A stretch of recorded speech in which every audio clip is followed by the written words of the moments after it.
کتب سیرت جن کو پہلے کتب المغازی کہا جاتا تھا. کتب المغازی اس لیے کہا جاتا تھا کہ مدینہ کی زندگی میں چونکہ بہت سے غزوات اور سرایا تھے کہ جس میں لڑائیاں ہوتی تھیں اور کبھی لڑائیاں واقع ہوتی تھی کبھی نہیں لڑائی واقع ہوتی تھی. تو اللہ کے رسول صلی اللہ علیہ وسلم جہاں نکلے ہیں ساتھ میں اس کو غزوہ کہا جاتا ہے اور جہاں نہیں نکلے اس کو سریہ کہا جاتا ہے. تو چونکہ اس کی کثرت تھی اس لیے مؤلفین نے شروع میں جب سیرت کی کتابیں لکھی تو وہ کتاب المغازی کے نام سے ہی ہوتی تھی. موسیٰ بن عقبہ کی کتاب المغازی، عروۃ بن زبیر کی کتاب المغازی، یا اس کے بعد واقدی کی کتاب المغازی، یہ سب مغازی کے نام سے یہ سیرت کی کتاب ہے. تو یہ جو کتب سیرت ہیں جو مغازی کے نام سے لکھی گئیں یا بعد میں پھر مغازی کے بجائے سیرت نبوی کے نام سے بھی لکھی گئیں، ان میں جو جتنی روایات آپ دیکھتے ہیں سیرت کی جو کتب حدیث میں آپ کو نہیں ملیں گی یا ان میں سے بعض کتب سیرت میں بھی ہیں کتب حدیث میں بھی ہیں، تو ان سب کی بنیاد دراصل 4 یا 5 مؤلفین ہیں. سب انہی کا حوالہ دیتے ہیں، انہی کے حوالے سے ساری چیزیں نقل کرتے ہیں. ان میں سب سے قدیم جو ہیں جن کی کتابیں دستیاب ہیں، اس پہلو سے میں کہہ رہا ہوں ورنہ بہت سی کتابیں تو ضائع ہو گئی، جو کتابیں دستیاب ہیں موجود. جی بالکل. ان میں محمد بن اسحاق جن کی وفات 151 ہجری میں ہوئی، تو ان کی السیرۃ النبویہ کے نام سے، بلکہ ان کی کتاب 3 حصوں میں منقسم تھی: المبتدأ، المبعث، المغازی. تو 3 حصوں میں، یعنی ابتدائے جاہلی دور کی بھی چیزیں تھیں اس میں، پھر بعثت کیسے اللہ کے رسول صلی اللہ علیہ وسلم کی ہوئی، پھر اس کے بعد پھر مغازی یا غزوات کے واقعات کیسے پیش آئے. تو ابن اسحاق کی جو اصل کتاب ہے اس کا 2 ٹکڑا ڈاکٹر حمید اللہ صاحب کو ملا تھا اور اسے انہوں نے مراکو سے شائع کیا تھا سیرت رسول اللہ صلی اللہ علیہ وسلم کے نام سے. لیکن اصل کتاب مکمل شکل میں موجودہ دور میں ابھی اس وقت دستیاب نہیں ہے، مگر اس کی جو تہذیب و تلخیص ابن ہشام نے کی، ابن ہشام ان کے شاگرد تھے، ان کی وفات 218 ہجری میں ہوئی. تو ان کی سیرت النبویہ جس کو سیرت ابن ہشام کہتے ہیں، یہ دراصل وہی سیرت ابن اسحاق ہے کہ جس کی تہذیب و تلخیص مع اضافات وہ ابن ہشام نے کیے. اور اس کی شہرت اتنی زیادہ ہوئی کہ تقریباً سیرت ابن اسحاق کو لوگ بھول گئے یا کہ اصل کتاب کو محفوظ نہیں. ہاں، لیکن محفوظ نہ رکھنے کا مطلب یہ نہیں ہے کہ اس سے استفادہ نہیں کیا. وہ کتاب تقریباً اگر ابھی کوئی شخص کوشش کرے تو وہ بعد کے سارے ماخذ سے مکمل شکل میں وہ جمع کر سکتا ہے. مثلا طبری نے اس سے سارے سند کے ساتھ چیزیں نقل کی ہیں، بیہقی نے دلائل النبوہ میں نقل کی ہیں، یا اور دوسری کتابوں مؤلفین نے سند کے ساتھ کہ ابن اسحاق کے جو مختلف روایات تھے، یونس بن بکیر ہیں اور دوسرے، ان کے طریق سے ابن اسحاق کی ساری روایتیں محفوظ ہیں. لیکن وہ مخطوطے کی شکل میں، کتاب کی شکل میں، اس شکل میں نہیں ہے جس شکل میں وہ انہوں نے لکھا تھا. تو ایک تو ابن اسحاق پہلے نمبر پر. دوسرے واقدی ہیں. واقدی محدثین کے نزدیک ضعیف ہیں، ان پر کلام کیا گیا ہے، لیکن ان کی کتاب المغازی پورے طور پر موجود ہے اور اسے مستشرق نے شائع کیا ہے اور وہ موجود اور مطبوع ہے 3 جلدوں میں. تیسرے واقدی کے شاگرد ہیں ابن سعد، محمد بن سعد. ان کی کتاب الطبقات، ابن سعد کی وفات 230 ہجری میں ہوئی. انہوں نے ایک کتاب لکھی، وہ بہت ہی اپنے نوعیت کی پہلی کتاب ہے، طبقات کے نام سے. طبقات یعنی پورے دنیا اسلام کو انہوں نے مختلف علاقوں میں تقسیم کر کے ہر علاقے میں، مدینے سے شروع کیا انہوں نے، اندلس پر ختم کی کتاب. تو مدینے میں پھر وہ صحابہ کرام کے زمانے میں کون تھے، پھر تابعین، پھر تبع تابعین، اس طرح سے اپنے زمانے تک انہوں نے پہنچایا. ان سب کے بارے میں جرح و تعدیل بھی. طبقات ابن سعد. تو اس کی شروع کی جو 2 جلدیں ہیں وہ سیرت کی، سیرت رسول صلی اللہ علیہ وسلم. طبقات ابن سعد کی 2 شروعاتی جلدیں سیرت رسول صلی اللہ علیہ وسلم سے متعلق. تو یہ تیسرا ماخذ ہوا. اور چوتھا ماخذ جو ہے بلازری، البلازری، جن کی وفات 279 ہجری میں 279. ان کی کتاب ہے، بہت مشہور کتاب ہے، وہ ہے انساب الاشراف. انساب الاشراف انہوں نے یعنی نسب نامے اور اس کی بنیاد پر وہ کتاب لکھی ہے. تو شروع کی جو پہلی جلد ہے وہ سیرت نبی کے تعلق سے، جسے ڈاکٹر حمید اللہ صاحب نے چھاپا ہے، مصر میں دارالمعارف سے چھپی ہے. اور چوتھی کتاب جو ان سب پچھلی کتابوں کی جامع اور اس پر مع اضافات اور پچھلے سارے مختلف اور جو جن لوگوں نے کتابیں لکھی تھیں ان سب کا مجموعہ ہے، وہ علامہ طبری کی، محمد بن جریر الطبری، جن کی وفات 310 ہجری میں ہوئی. ان کی کتاب جو بہت مشہور ہے تاریخ الطبری کے نام سے، وہ تاریخ الرسل والملوک کے نام سے ہے مشہور کتاب. تاریخ الرسل والملوک، ہاں، جو تاریخ طبری کے نام سے تاریخ طبری. وہ اس سے پہلے مطلب جاہلی دور کے بھی اس میں تاریخ ہے، کئی جلدیں ہیں. اس کے بعد پھر رسول اللہ صلی اللہ علیہ وسلم کے تعلق سے بھی اس میں 2 جلدیں ہیں. 2 جلدیں. تو یہ اتنے ماخذ جو ہیں، ان کی خصوصیت یہ ہے کہ ان میں ساری جو سیرت سے متعلق واقعات ہیں، رسول اللہ صلی اللہ علیہ وسلم کے تعلق سے جتنی چیزیں، سب سند کے ساتھ بیان کی گئی. ان سیرت کی قدیم کتابوں کی خصوصیت تھی. ساری چیزیں سند کے ساتھ بیان کی گئی ہیں. گویا کہ شیخ اس کا مطلب یہ ہے کہ بات کا کوئی سیرت نگار یا تاریخ پہ گہری نظر رکھنے والا آدمی اگر وہ اسماء رجال کا جو فن محدثین نے وضع کیا اور جس کا استعمال کیا حدیثوں کی چھان پھٹک کے لیے، تو اگر وہ چاہے تو سیرت رسول صلی اللہ تعالی علیہ وسلم کے جو واقعات لکھے ہیں وہ کہاں تک درست ہیں یا کہاں تک ان کا درجہ پہنچتا ہے، ان کو ان اسناد کی چھان پھٹک کر کے معلوم بھی کر سکتا ہے. بالکل چھان پھٹک کر کے معلوم کر سکتا ہے. گویا کہ اس اعتبار سے ان کتابوں کے اندر پائی جانے والے یہ اسناد بہت اہمیت رکھتے ہیں. اور یہی جو یہ اسانید ہیں سیرت یا مغازی کی کتابوں میں، ان اسانید کے جب آپ کتب حدیث کے اسانید سے موازنہ کریں گے تو آپ پر یہ بھی واضح ہوگا کہ سیرت کی یا مغازی کی کتابوں میں بہت سی اسانید جو ہیں وہ مرسل ہے. مثلا تابعی بیان کرتے ہیں رسول اللہ صلی اللہ علیہ وسلم کے زمانے میں، یا انقطاع ہے اسناد کے اندر، یا معضل ہے. اس کے برعکس جو حدیث کی کتابوں میں مثلا صحیح بخاری صحیح مسلم کے اندر، اسی لیے میں نے کہا کہ وہ دوسرے درجے میں حدیث کی کتاب ہے. اور اس بات کا ذکر علامہ شبلی نے بھی مقدمہ سیرت میں کیا اور دوسرے لوگوں نے. تو یہ سب بنیادی مآخذ ہیں. جتنے سیرت کی بات کی کتابیں ہیں سب لوگوں نے انہیں کی طرف رجوع کیا، چاہے بالواسطہ یا بلا واسطہ. پھر یہ جو تینوں ہیں یہ اصل بنیادی مآخذ ہیں. یہ نمبر 1 ہوئی سیرت کی جو بنیادی مآخذ. نمبر 2 پھر لوگوں نے یہ کیا کہ اب اتنی موٹی موٹی کتابیں سند کے ساتھ اور ضخیم کتابیں لوگ پڑھ نہیں سکیں گے. بالکل. تو دیکھیے محدثین نے بہت پہلے سے، یا علماء اور فقہاء نے بہت پہلے سے، یعنی 4th-5ویں صدی ہجری سے مختصر کتابیں لکھنی شروع کی سیرت رسول صلی اللہ علیہ وسلم. ان میں جو مختصر کتابیں ہیں جو بہت ہی بہترین ہیں، بلکہ بعد کے تو ترجمے بھی اردو میں ہو چکے ہیں، انگلش میں بھی ہو چکے ہیں. ان میں علامہ ابن حزم جن کی وفات 456 میں ہوئی، ان کی ایک کتاب ہے جوامع السیرہ کے نام سے چھپی ہے مصر میں، علامہ ڈاکٹر احسان عباس کی تحقیق اور ناصر الدین الاسد کی تحقیق سے. دوسری کتاب ابن عبد البر کی الدرر فی اختصار المغازی والسیر کے نام سے، ابن عبد البر کی وفات 463 ہجری میں ہوئی. تیسری ایک کتاب جو مشہور کتاب میں ذکر کر رہا ہوں، ساری کتابوں کا مشہور ہی ذکر، یہ سب مختصر کتابیں جو کوئی شخص لے لے تو اسے چند دنوں میں پڑھ لے انشاءاللہ. تیسری ان دونوں سے بھی بہت مختصر ہے، وہ ہے عبد الغنی مقدسی جن کے وفات سن 600 ہجری میں ہوئی. انہوں نے سیرت نبوی پر چھوٹی سی ایک کتاب لکھی، اس کو تو ہر بچے کو پڑھا دینا چاہیے، چھوٹی سی کتاب ہے. اور چوتھی ایک کتاب، اس کتاب کا نام شیخ السیرۃ النبویہ کے نام، السیرۃ النبویہ کے نام سے ہے، عبد الغنی مقدسی صاحب کی. اور چوتھی ایک کتاب جو اسی طرح سے مختصر ہے، وہ کتاب ہے دمیاطی، علامہ شرف الدین الدمیاطی جن کی وفات 705 ہجری میں ہوئی ہے. ان کی کتاب السیرۃ النبویہ کے نام سے وہ چھپی ہوئی موجود ہے اور شائع ہو گئی ہے. اور اس کے بعد پھر مختصر کتابوں میں ابن سید الناس کی ایک چھوٹی سی کتاب ہے الاشارہ کے نام سے، 733 میں ان کی وفات ہوئی ابن سید الناس کی. وہ کتاب بھی بہت ہی چھوٹی سی مختصر سی ہے، اور وہ نور العیون کے نام سے، نور العیون فی سیرت الامین المامون. اور پھر ایک مغلطائی، علامہ مغلطائی حنفی عالم تھے، انہوں نے سیرت کی ایک مختصر کتاب الاشارہ کے نام سے لکھی ہے. الاشارہ وہ چھوٹی سی کتاب ہے، وہ بھی، یہ سب بالکل مختصر کتاب ہے. اور آخری مختصر جس کا میں ذکر کرنا چاہتا ہوں، علامہ ابن کثیر جو بہت مشہور مفسر اور مورخ ہیں، ان کی ایک مختصر کتاب ہے فصول فی سیرت الرسول کے نام سے، الفصول فی سیرت الرسول، ابن کثیر رحمۃ اللہ علیہ کی. ان مختصرات میں سے کسی مختصر کو آپ پڑھ سکتے ہیں، اور اس کی بھی زبان وہی ہے جو موجودہ دور کی زبان ہے. یہ جو سمجھا جاتا ہے کہ ماڈرن عربی کچھ ہے اور قدیم عربی کچھ ہے، یہ بالکل غلط اللہ وہ چیز ہے. اور اردو کے میں بھی ان کے ترجمے ہو چکے ہیں، انگلش میں ترجمے ہو چکے ہیں. ان کتابوں کو پڑھیں، یہ اچھے مستند مؤلفین کی مختصر کردہ کتابیں ہیں، بعد کے لوگوں کی نہیں جو اس میں ہر طرح کی ضرورت ہو جائے. یہ تو مختصرات ہوئے. گویا کہ یہ بھی سیرت کے بنیادی ماخذ میں آتے ہیں، یعنی بنیادی ماخذ سے ماخوذ، بنیادی ماخذ سے ماخوذ، لیکن مستند کتابیں ہیں. گویا کہ سیرت کے جو مصادر ہیں، ماخذ ہیں، جو سورسز ہیں، اس میں پہلے نمبر پر قرآن حکیم، دوسرے نمبر پر رسول پاک صلی اللہ تعالی علیہ وسلم کی حدیثیں، آپ صلی اللہ علیہ وسلم کتب حدیث، بخاری، مسلم، ترمذی، نسائی، ابن ماجہ وغیرہ جو حدیث کی کتابیں ہیں وہ. تیسرے نمبر پہ جو مغازی اور سیرت کی کتابیں لکھی گئیں، جن میں ابن اسحاق کی، ابن ہشام کی، واقدی وغیرہ کی جو کتابیں، ابن جری طبری وغیرہ کی جو کتاب ہے جس کی طرف شیخ نے اشارہ کیا. اور اس کے بعد ان کتابوں سے وہ سامنے رکھ کر کے جو مختصر کتابیں لکھی گئی ہیں، جن میں سے بعض کا شیخ نے ذکر کیا، وہ کتابیں اہمیت رکھتی ہیں. اب انشاءاللہ شیخ ذکر کریں گے.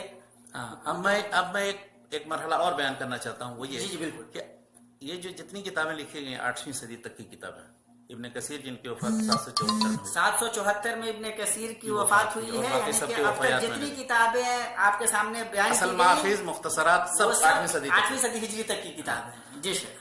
تو 8ویں صدی میں ہی دراصل سیرت کی مرویات کی تنقیح و تحقیق کا کام شروع ہوا اور تقریباً اسی میں پایا تکمیل کو بھی پہنچ گیا. نہیں 8ویں صدی میں بھی چھان پھٹک شروع ہوئی. جو روایات ہیں وہ کہاں تک درست ہیں, سیرت کی بہتر مطلب کیا کہتے ہیں صحیح سیرت کون سی ہو سکتی ہے, اور جو ضعیف ہیں ان کی طرف نشاندہی اور وغیرہ. تو اس سلسلے میں جو متوسط انداز کی کتابیں, ظاہر وہ مختصر کتابیں نہیں ہو سکتی, مختصر کتابیں پڑھنے کے لیے دی گئیں. جی بالکل. لیکن مفصل کتابیں جو لکھی گئیں, مفصل بھی مطلب بہت ضخیم بھی نہیں, ہاں جن میں 2 جلد 4 جلد کی جن میں تحقیق وغیرہ سے کام لیا گیا زیادہ تر بہتر طریقے سے. ان میں جو تحقیق کا سلسلہ شروع کیا ہے وہ علامہ ابن سید الناس ہیں. علامہ ابن سید الناس نے, جن کی ایک کتاب کا ہم نے ذکر ابھی کیا, نور العیون, وہ مختصر ہے. بالکل. تو انہوں نے اپنی ایک کتاب عیون الاثر فی فنون المغازی والسیر کے نام سے 2 جلد میں ضخیم ہے, وہ چھپتی ہے. انہوں نے ساری مرویات سیرت, کتب حدیث کی چھان پھٹک کی ہے. مقدمہ بھی بہت زبردست ہے, انہوں نے جتنے سیرت نگاروں کا جائزہ لیا ہے. تو انہوں نے تحقیق کا کام کیا 8ویں صدی میں. ان کے بعد پھر علامہ ابن قیم کا نام لیا جا سکتا ہے. انہوں نے زاد المعاد ایک کتاب لکھی, وہ بالکل اپنے انداز کی انوکھی کتاب, بلکہ بعد کی ساری سیرت کی کتابیں اس سے متاثر ہوئی.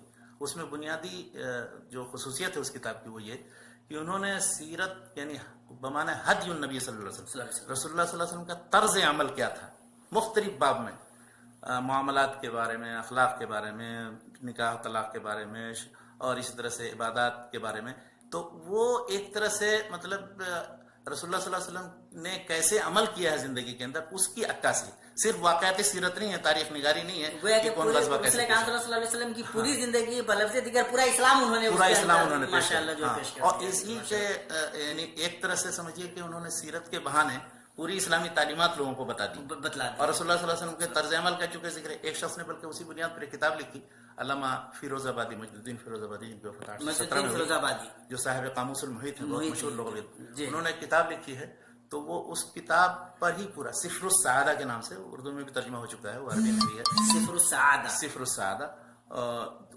وہ کتاب تقریباً اسی کی بنیاد پر لکھی گئی, اسی کی تلخیص ہے اور کچھ نہیں, حالانکہ مؤلف نے کہیں ذکر نہیں کیا.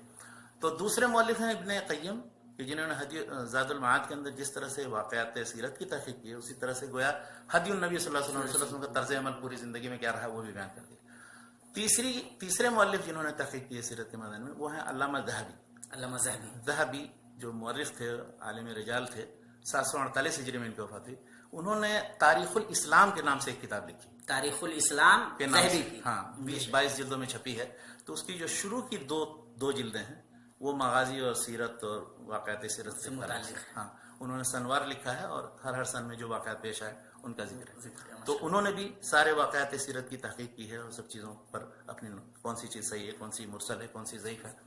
اور چوتھے مؤلف کی جنہوں نے واقعات سیرت کی تحقیق کی ہے, اور صرف سیرت ہی نہیں بلکہ شمائل نبوی, اخلاق نبوی, اس طرح دلائل النبوہ, معجزات وغیرہ, اور اس طرح خصائص نبی صلی اللہ علیہ وسلم, فضائل نبی صلی اللہ علیہ وسلم, اور رسول اللہ صلی اللہ علیہ وسلم کے تعلق سے ساری چیزیں انہوں نے مختصر طور پر لیکن محققانہ انداز میں لکھی ہے.